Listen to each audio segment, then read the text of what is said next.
Okay, so now let's look at what I've been doing recently.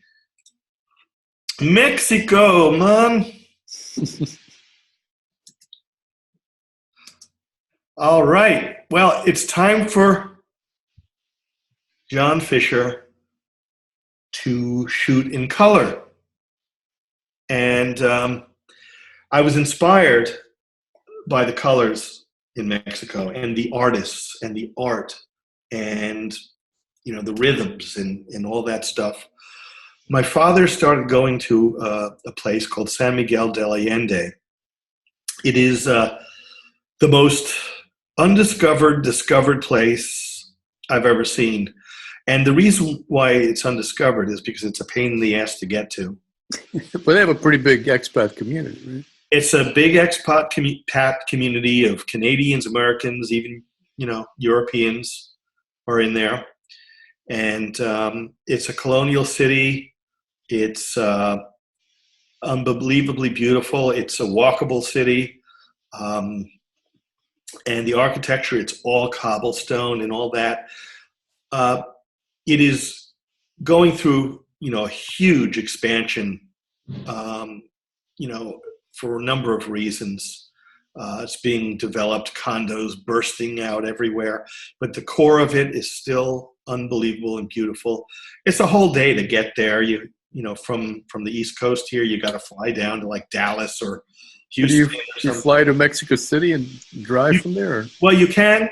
A lot of people do that. That's kind of a cheaper way to do it, but it's a 4-hour at least drive or bus ride from Mexico City. So where did you fly to?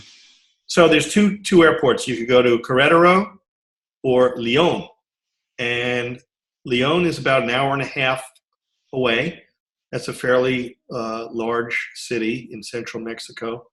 Querétaro is a smaller city that's closer, and that's where I try to go. Much more limited flights in and out of there, but they're expanding that airport madly. And but my father, has been going every winter for 2 months. It's high in the mountains, so the climate, one of the draws is it's like Palm Springs kind of a climate, I think. It's up high, so it never gets really hot. It stays, really in the 70s, 60s, 70s all year round. The hottest season is the springtime, where it might, hit 90 or so. But it's bearable. It's not humid. So it's a wonderful climate, and the value for the dollar is great. And it's a place like, the expats and the locals, coincide very well. It's an incredible cultural place. The Mexican Revolution, a lot of major stuff happened around there. The art scene and the music scene is unbelievable. And it's just a wonderful place. And it's not just retirees either, but when you go there, the people you meet, whether the locals or the expat community, you make serious, solid relationships, like walking down the street. It's unbelievable. It's like an adult Disneyland or something like that, and I just love it. And very inspiring place too. And I just wanted to shoot color. So this is the side of a building, not in San Miguel. This is in a little ghost town an hour outside called Mineral de Pozos, where I'll tell you about how I almost got thrown in the Mexican jail there. Oh, that sounds like fun. Yeah. A little story. But this was a little on the side of a building in this little town. It was a copy shop. Copias, you could see. And I don't know why they just painted over layers and layers of stuff over it, and I thought it was really interesting. And it was not an easy shot to compose, but I like it. Just again, starting to work with color and form and stuff like that. One of my teachers in the Philadelphia College of Art was Ray Metzker, and he transformed the whole idea of what even photography was to me by a show he did when I was there in school in the mid 70s, called Pictus Interruptus. And what he did was he photographed things focusing on background elements, but he would put like an object or a torn piece of paper or anything right in front of the lens. And it wasn't about really documenting what he's photographing. It was about what the drawing with light, what photography is, writing with light, just a way to make marks with light. And it was mind-boggling, and that has stuck with me ever since. So again, trying to shake through of the formal elements sometimes and photograph. One of the things that I also that influenced me heavily was when I was teaching or substitute teaching or an aide in the elementary schools. I would give the kids cameras to shoot with, digital cameras. I'd hand them out. And at the end of the week, I'd look through what they shot, and I'd look through hundreds and hundreds of images. Because these kids, when you're little and you don't have inhibitions, they run around taking pictures without thinking. We are taught that making mistakes is bad. And you've seen people who are taking pictures in that deer in the headlights frozen thing. They're standing there, nobody's moving. The people they're shooting aren't moving, they're not taking the picture. What's going on? And so one of the things that I really appreciated was that out of all those pictures that those little kids shot upside down on the monkey bars, running this, that, the other thing, there were some unbelievable shots that they captured because they didn't have inhibitions. And that's what I try to do with a lot of the work, to break out of that formality sometimes and just let the camera do its thing and capture something unexpected even. My intuition and instincts will lead me to point the camera in a direction, but let the camera do the rest of the work. And between me and the camera, we can agree on something that looks interesting. So I guess the way I edited this is a lot of the shots I started with in the beginning are going to be more traditional focused imagery because so I mean, this has a formality to it, doesn't it? Or not? It's a lovely door, or window, whatever it is. Yeah, it's a door, and I thought, like, how odd is that this door is like suspended? Yeah, so it's pretty high, right? Yeah, it was pretty high, and I just liked the freedom of what the camera was seeing to the left, and the door, and all that stuff, and so there's a formality to it, but yet an informality about it as well. So I'm halfway there. I guess here again, just these are the formal elements coming through. But hey, I'm working in color. That's a big step, right? Well, sure, if you're doing black and white, but you've done color before. I've seen your work. Not as much in the fine arts realm. Right. Well, really. That's true. There was mostly portrait. Yeah. So anyway, I'm shooting in color here. That's incredible. All right. And just taking those cues. I mean, I cropped the shot down. I mean, I had this whole girl in it, but I thought, you know what? It's not about her. It's about the blue, and it's about the shapes and the geometry, and sort of like the decisive moment. Right. Oh, okay. I love Impressionism and the Impressionist painters and what they do with. I think I lost you. Am I just seeing the Zoom screen, or is there another image on? There should be an image there. So should I? No, maybe it's just me because something popped up on my screen. So. Oh, okay. All right. So you can't see this? You cannot see this picture, Boris? Well, on my end, I just see a big Zoom sign, but that's probably because something else popped up open. Should I try going in and out of? Yeah, let me change. Let me just see if anything changes on my end. The weird thing is I see us on the side screen. I'm going to stop the share and then start it again. Yeah, or if you don't mind. I don't know why this is... Stop share. All right. Now all I have to do is figure out how to start it again. I go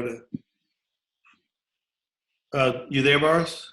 I can hear you, but I don't see anything. Okay, hold on a sec. Zoom, where are you, Zoom? Oh, there you are. Okay. So, share screen. And... Okay, how's that? All right, now it's back. It's back? All right. All right. Anyway, I was walking down some side street, and there was a construction site with the lattice work and the light coming through it and these colors. And, you know, just to me, it reminded me of, you know, is it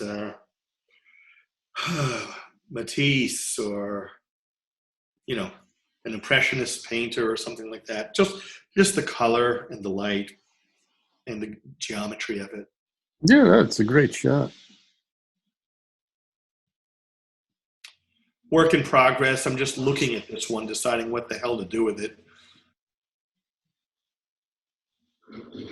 This shot, I don't know. I just love it. This one, the simplicity. I am totally fascinated by the idea of simplicity and minimalism. Less is more sometimes, and just just achieving a certain balance of tone, color, framing, composition, and I don't know. This is a shot that I really am proud of in recent times. And it's just a cactus and some shadows. All right. And yeah, I'm getting into like the whole idea of abstract expressionism. Just photographing things by intuition, blurring my eyes and imagining what positive and negative space and color and form all do. I want a lot of these photographs to really look like paintings, to be paintings, for you to use the same sensibility. Not to say, oh, that's a nice photograph, but I like that because of the colors, the form, positive, negative space, and composition.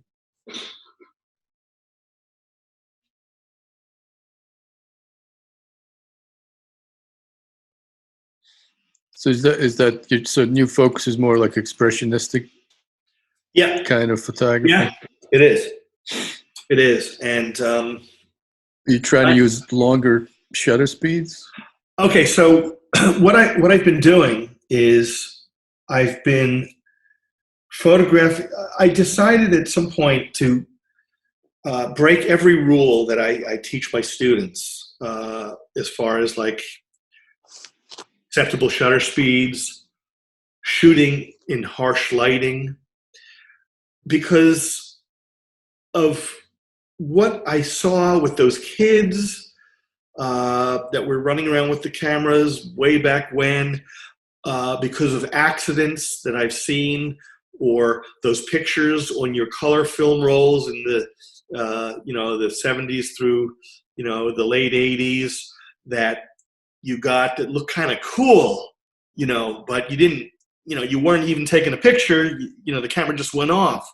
And I wanted to capitalize on aiming my camera intuitively to capture things that look like they belonged somehow.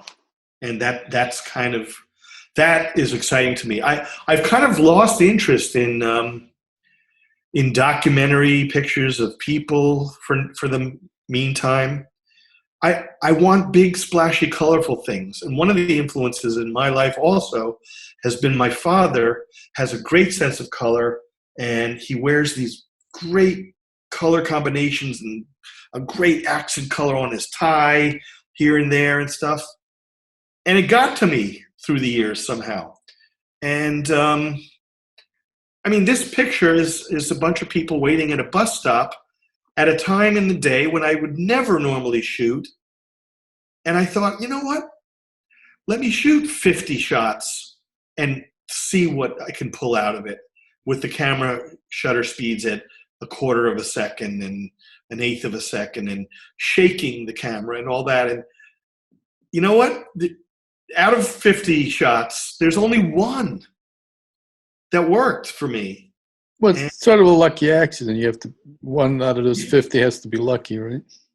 Lucky, but is it lucky if you have a feeling that there's something? Well, you have to do it, so it's calculated luck, I guess. Yeah. But all right, so you're using shutter speeds of 1/4 second or 1/8 of a second or half a second. All right, that's so it's not a case of you developing Parkinson's. So we're good. Well, I'm preparing. I'm just kidding. I know. But yeah, absolutely. And actually, that's a great idea to offer photography classes to people who can't hold still. Why not, right? Well, I think the color is what makes it in this case. Color. I mean, when I teach my students about color, what color is a bitch. It's a bitch because with everything else you have to organize in the camera between the shutter speed and the aperture and the composition and the light and dark negative space balance. Color is a freaking distraction. But if that's what you're looking for, it becomes something different.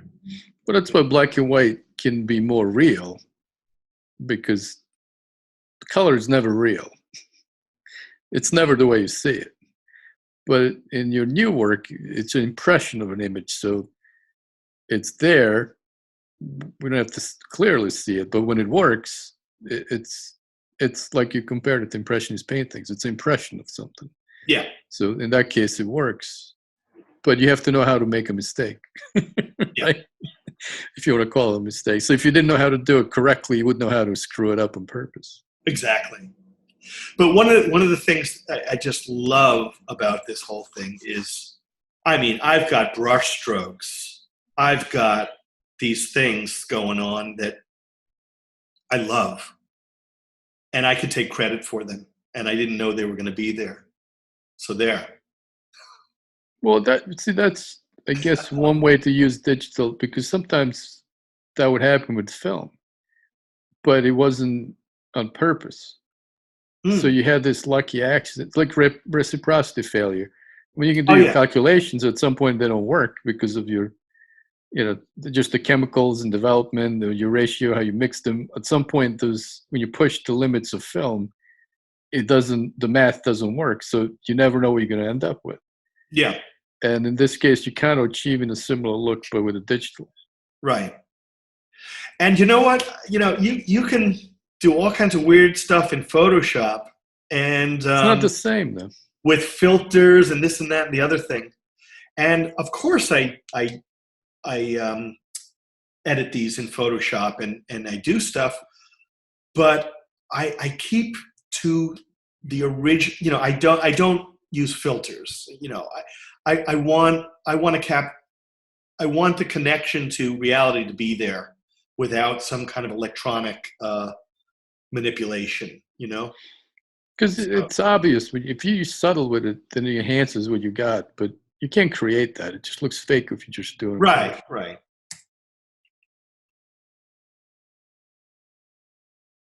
It's just the Central Gardens in San Miguel, and just this one shot. I really loved the way it's like a painting. And the prints are just gorgeous of these things. They're just, on a big matte paper. They're just lovely. Now, is this if you go back to the one, is this an evening shot with lights, or is this the color of the garden? This is like mid freaking day. That's the sun. So those are all different flowers. That's the sun. Different flowers or light bathing, different things. That's a big tree right there. Because they do have nice gardens there, from what I hear. I haven't been there, but I've seen some photos. Yeah. There's just like a lot of color to work with. So this one won't make sense, but I won't even say anything. I mean, what are your reactions when you see this? I mean, do you care what it is? Is it, oh, that's pretty and colorful, or is it confusing? I'm kind of curious, because this shot, ultimately I do like it, but it's a little challenging. It was a little more challenging for me to accept. Well, it's like abstract painting. I mean, I think the idea with photography, or how people usually see it, is that they want to know what it is because it's supposed to be a representation of the actual image, but that's not what you're doing. So if you get away from that, it's just an image. So, just like abstract painting, you don't have to know what it is. You don't. And the reason why you see me backing away is because when you back away from it, it might come together as to what it is, but it doesn't really matter. But what it is there's like people, these are people, these dark things, and you could see they're just walking, and these are just building facades. So. Yeah, but ultimately it doesn't matter. Either it doesn't matter. Have a idea that, or it appeals to you, or it doesn't. I like the human element to. I would like people to have like some kind of a little nuance, like, oh, wait a minute, they look like those might be people there, but it might not happen with this one. That's okay. Well, just like anything else, an abstraction is in the eye of whoever's looking at it, right? So you might see it, you might not see it. And reality is an agreement. Hey, if we get cut off again in 2 minutes, I'll have to restart another meeting. Shit. That's okay. Okay. This one, I really like this one. I don't know. I don't know why I'm thinking of fireworks. I know that's not what it is, but it has that feel to it, to me at least. I don't know. Yeah. I just like what the streaks did. I just like what the streaks did. It's a tree. It's a freaking tree. And there's golden colored buildings or light in the background. It's a tree. That's all it is. But to me, it's like the most abstract expressionist painting. Well, that's what it is. I mean, you moved from... Oh, that's a person, too. There's a person. Yeah. Oh, okay. Yeah. And that's a penguin, of course.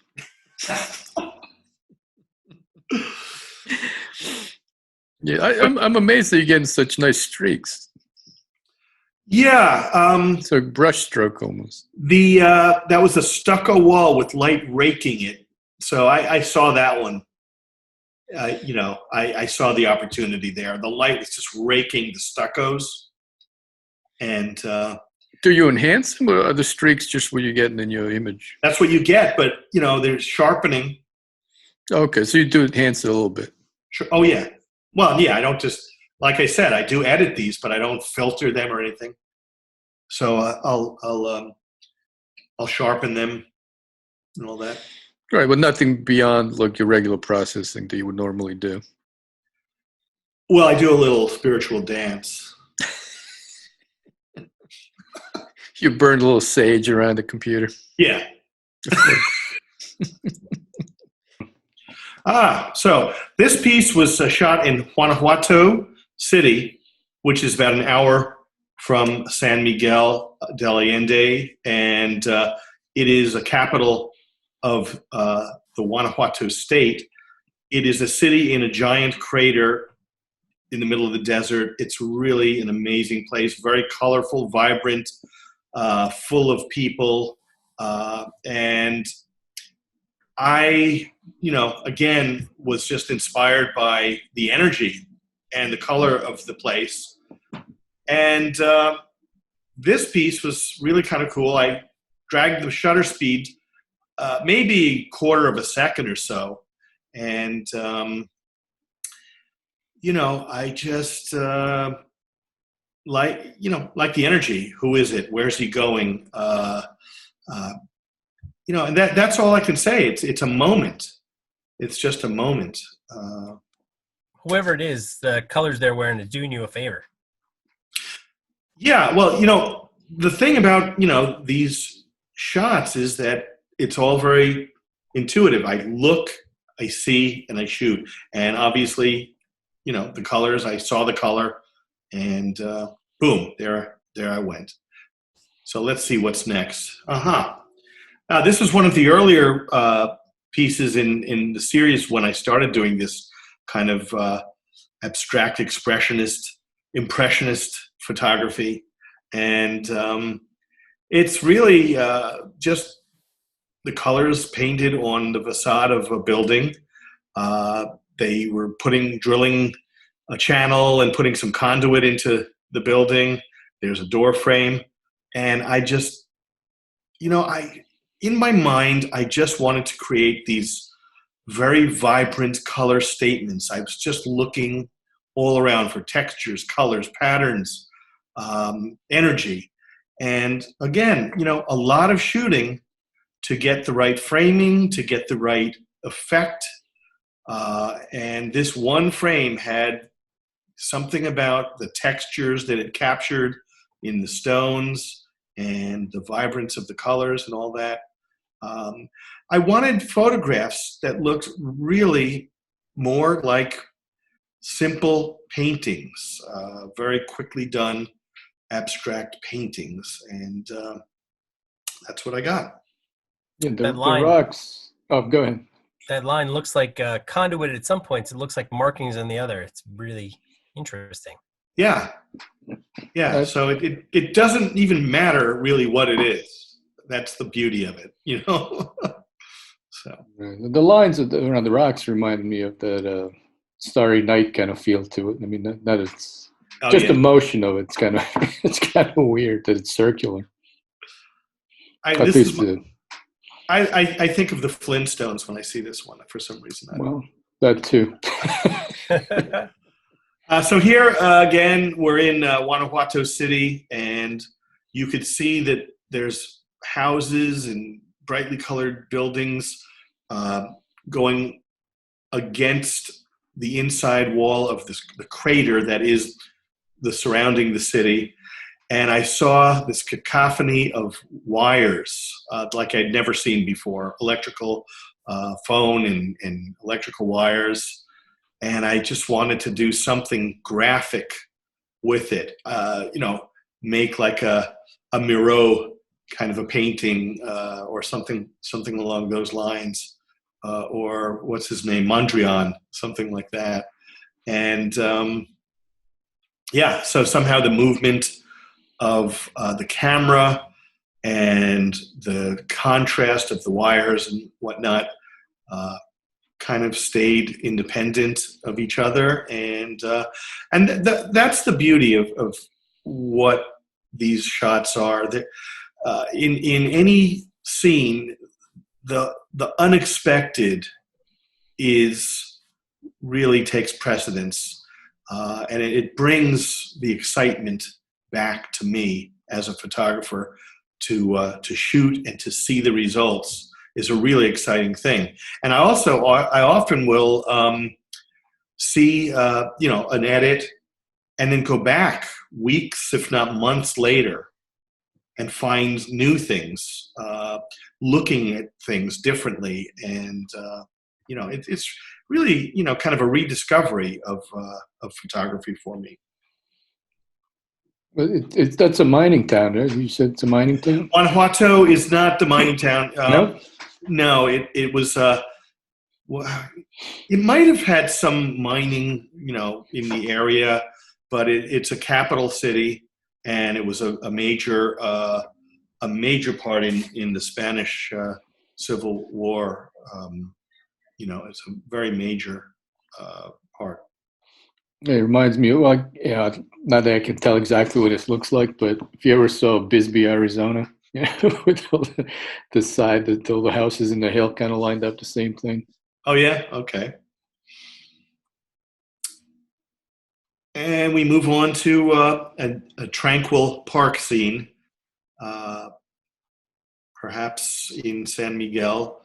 And again, this is just full of really whimsical little things that are going on that I really love. This little orange squirrel that's going, the explosion of these blooms of green from the foliage. And these are, people sitting on a park bench. And I don't know, I just, it makes me happy when I look at this picture for some reason. It's like a little gesture. I love the fine little swirls. Yeah, you could really get into the details and follow little trails and paths of things. And then you step back and, you see other things. So that's kind of. So at a quarter of a second, you can still kind of make out the features of people. It depends. But, yeah, it really depends. And what's fun is it depends on the quality of the light. Is it hard light? Is it soft light? Are there, spectacular highlights? I'm always looking for things like that. Textures that are raked with light, or spectacular highlights of things that are potential, movements that can happen, and things that I don't really know about that happen that surprise me. I love like sort of all the tones, the big washes of tones that kind of interact and make these big fields of light and dark, positive and negative spaces. I love what the colors do, in different areas, with the color temperature of the light and whatnot. And as far as manipulation, I'm playing with the curves of finding, a threshold where do I want to, how much texture and shadow do I really want to see in here? I have those controls, but again, I will not really manipulate things with filters or anything artificial. I want to keep to the elements that were there and just balance them out a little bit to what works with my eye. So what happens if you have hiccups? Do you run outside with a camera right away? Hiccups, that could be a great thing. It could be a great advantage to get the hiccups to do this type of shooting. Here, I was walking home late one evening. Streets were empty. And one of the challenges, the things that I love about this is, I didn't have a tripod. The challenge of like, what could I get out of this situation that I would never have picked up a camera and tried to do in the past? And there happened to be a car at the end of the street, and the camera, I guess, the movement was in a circular gesture. So we had some street lamps probably and a car, and it made this this kind of arrangement, this play of these circular forms kind of floating in space, almost like like a fairy lights or something like that. And then I really loved the ominous, very soft, ominous textures of the buildings and the streets. This is one of my favorite images because it's a little bit different, being a night shot and all that. I fantasize about one day, doing some shooting in Times Square and seeing what I can get there. But Area 51, that might work. Yeah. Anyway, moving along, this is one of my prized images, and again, another situation where I wouldn't have shot a conventional picture under the circumstances. It was bright, contrasty lighting. The sun was kind of flaring over the buildings towards my lens, thus giving you all these flares, which I loved. I had a moment to take this picture before the guy disappeared, and I forgot about it, and it was just another one of those surprises as I was editing through my hundreds of shots. I looked at it and I said, wow, let me look at that. And I just loved the color, the way the colors interplayed with each other, and the bold graphic shapes of, the sunlit areas. I love the double kind of a image that the figure took with it. One of my favorites. Yeah, pastels work really nice. Yeah. The colors. What lens are you using? I use one lens, a pretty high quality zoom lens. I shoot with a Canon 5D. It's kind of a big, husky camera, but it's a workhorse. I've had it for years, and I use a 24 to 105 zoom. I was gonna guess a zoom lens gives so many glares. I'm like, it's gonna be a lot of elements. Oh yeah. One lens, 24 to 105 lens, gives me most of the range that I would ever need for this type of shooting, and it is a relief from the days of carrying that camera bag with 8 dedicated lenses and trying to change a lens quickly and all that stuff. Those days are over for me. Right. Well, you're shooting outside too, so that yeah. Plus, with long exposures, anyway, it's not gonna make any difference. It's not like you need a 1.4. Right. Exactly. It does what I need it to do. And this shot surprised me.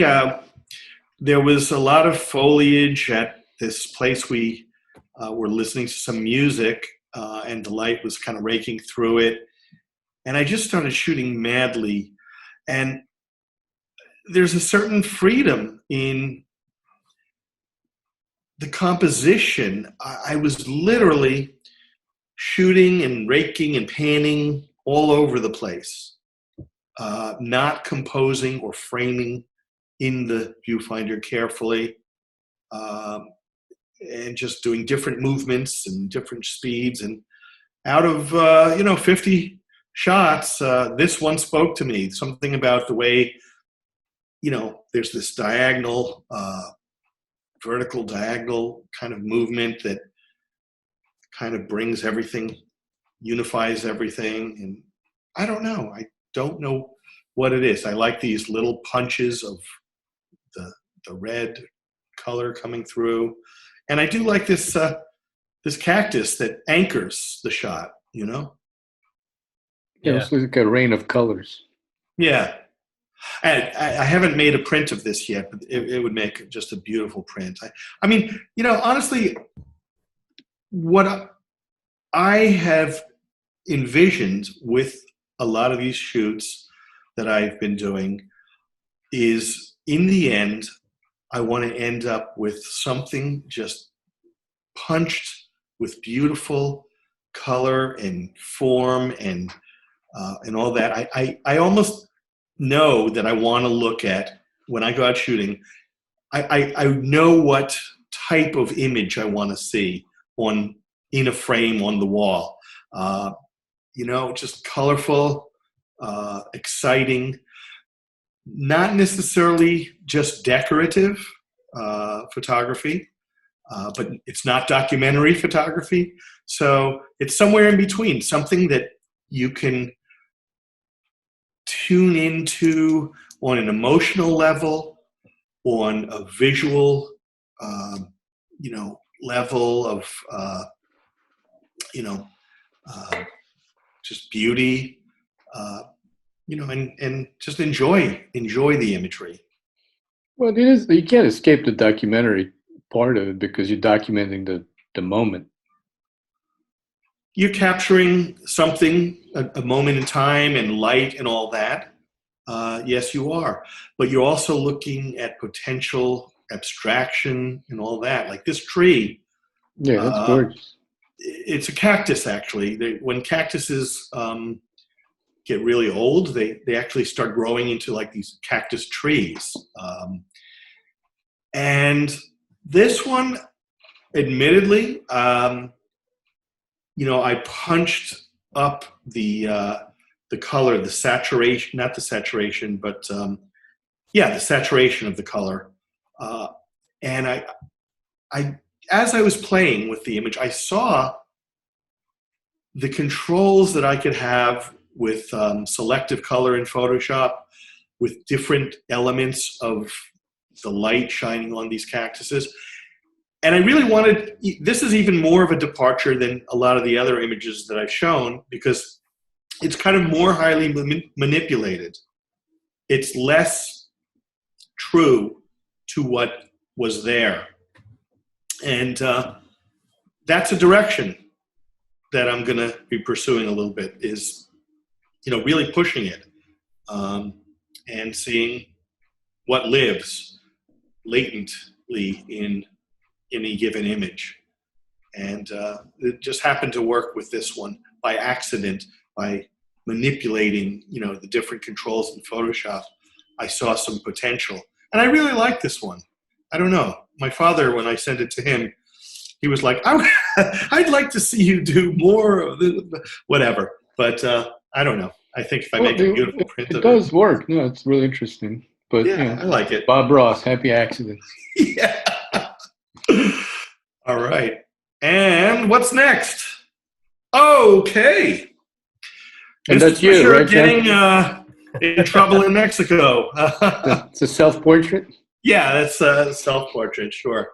I was able to have the pleasure of bringing a life model to a little remote village called Mineral de Pozos, about an hour outside of San Miguel, a little dusty town that is known for its silver mines. It was basically they call it a ghost town. It's getting a resurgence of interest in it. Some artists are moving in and around the little town, but it is really quite a quiet, dusty, forgotten little place.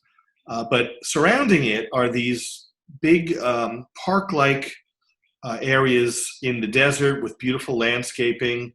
And there were a lot of mine shafts and mines and old ruins of haciendas. And I thought, what a great opportunity.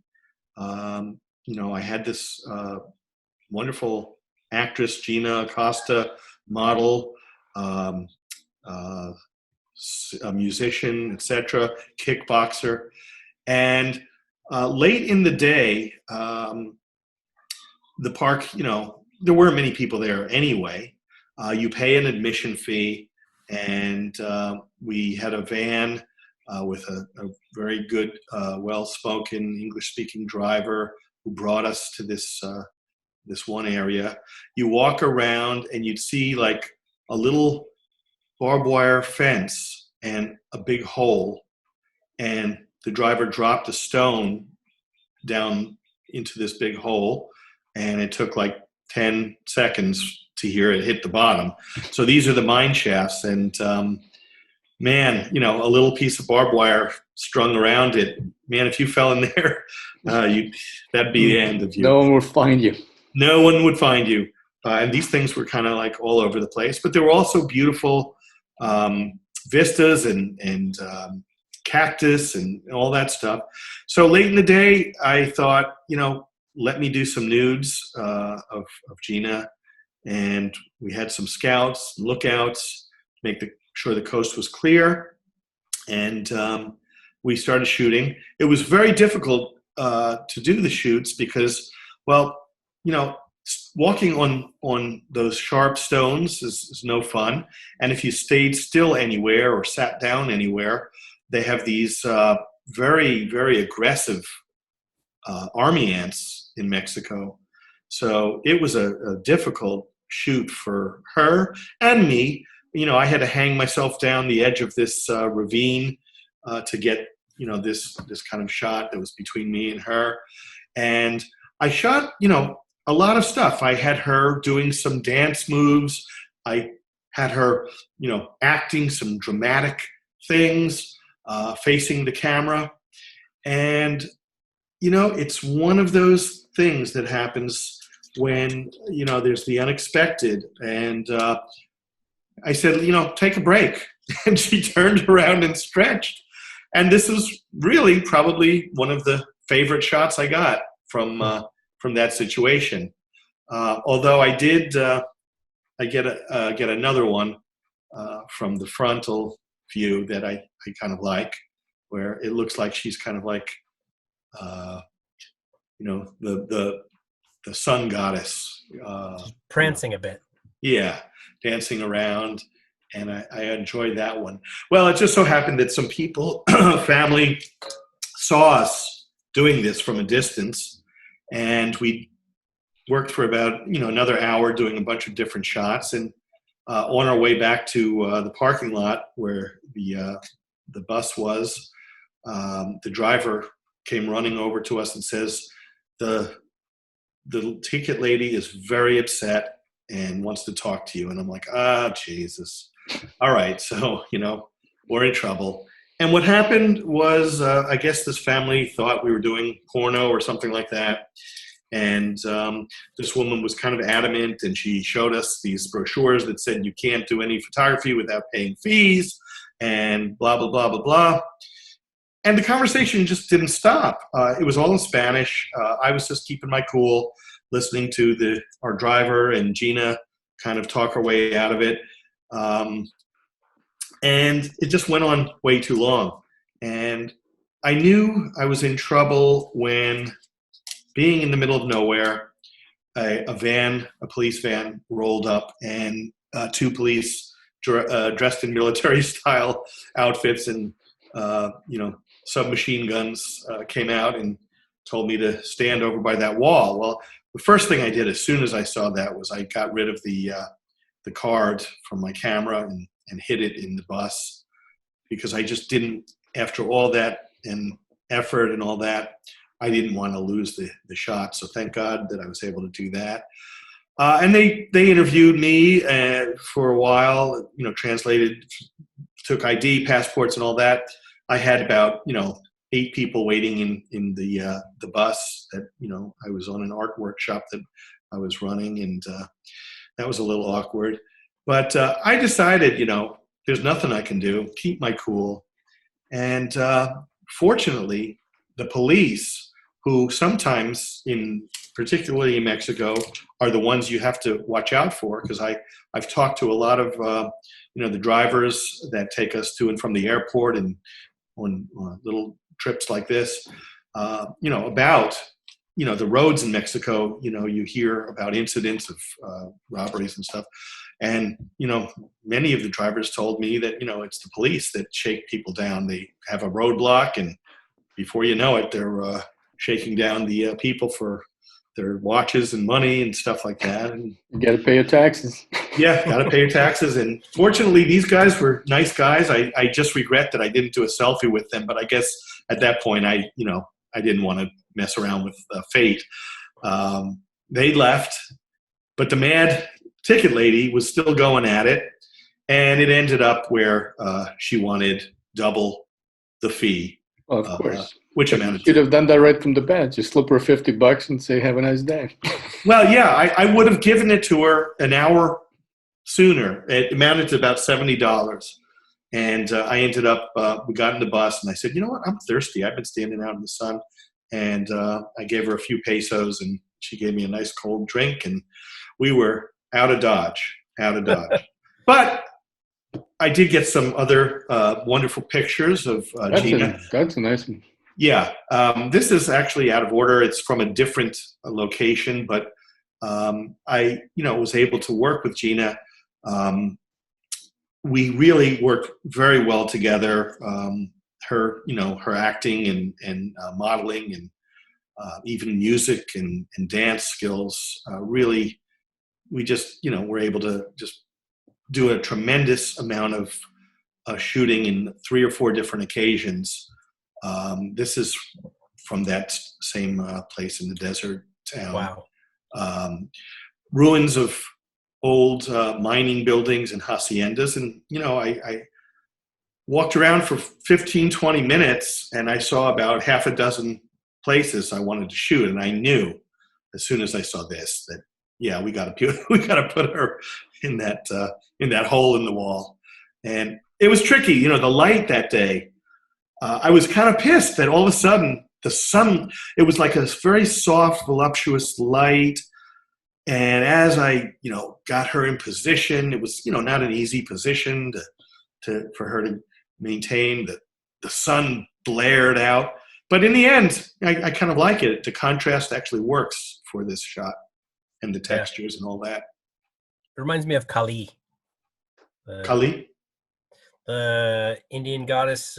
Yes, absolutely. In some kind of circular dancing pose. Yes, absolutely. And here's another scene from another shoot, and this was very difficult, not only because of the cactus, which she didn't have to go near. There was some clearance. But, man, those fire ants, you sit down for 10 seconds, and you have like maybe 30 seconds before you got to get up. And so she didn't strike the pose and then the cactus grew around her. She had to actually fit herself in there. Right? Exactly. Did she have battle scars at the end of the day? Maybe some little bites, but nothing severe. Nothing severe. You got to bring some Raid next time. Yeah, I mean, it was, we had some blankets and this and that and the other. But, yeah, it was difficult. Really, really difficult shoot.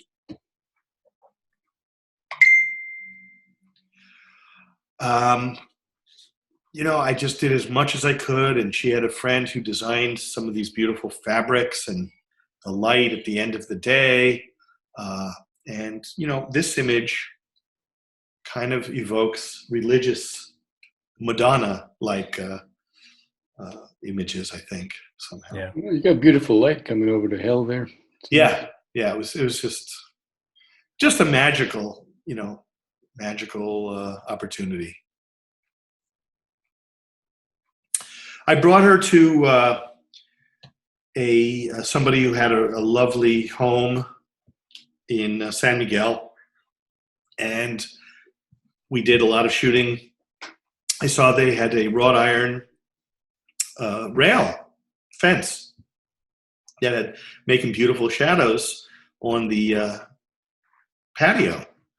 And so it was time to lay down on the hard stone patio and look like you're relaxed or comfortable, and meet a perch over a wall.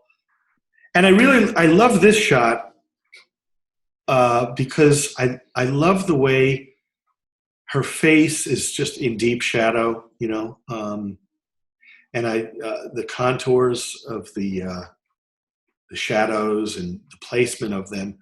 I knew I had to do a lot of shooting to get the right images, and I did a lot of shooting, and I ended up with a few really nice ones. Yeah, but the this shadows one, make it, yeah. The print I made of this one, and I'm making fairly large scale prints about 30 by 40 inches, something like that. It was just the tones of it were just like nothing I'd ever seen come out of my printer before. It's beautiful lighting, though. It's really nice. Yeah, I mean, it almost transcends being, you know, a mortal human. You know, I look at this and I think of some of the Aztec stone carvings or that you see. Yeah, the shadows almost make it look like it's carved.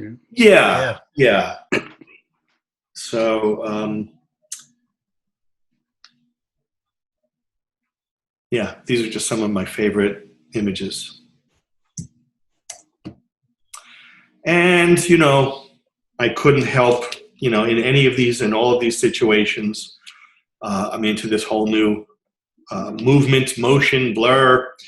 And I really like the way this one turned out. Just something about her face. It's more of a caricature or, you know, some kind of a quick illustration of an expression of a moment.